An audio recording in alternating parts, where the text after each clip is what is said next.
అయోధ్య రామ మందిరం. బాబ్రీ మసీద్ని మీర్ బాకి 1529లో నిర్మించారు. ఈ మసీద్ నిర్మాణం రాముని జన్మస్థలమైన రామకోట మీద జరిగింది.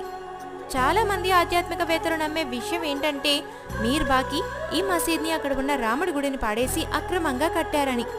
నవంబర్ 9, 2019లో supreme court archaeological survey of India నివేదిక ప్రకారం ఆ భూమి రాముడి జన్మస్థలమని, అయోధ్య మందిర నిర్మాణానికి ఆ స్థలం మొత్తం కేటాయించారు.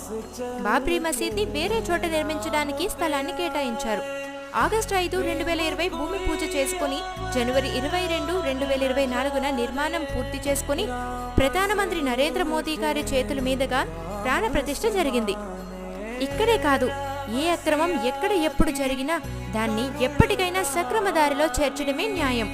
అదే రాముడు మనకి నేర్పిన ధర్మం, సనాతన ధర్మం. జై శ్రీరామ్.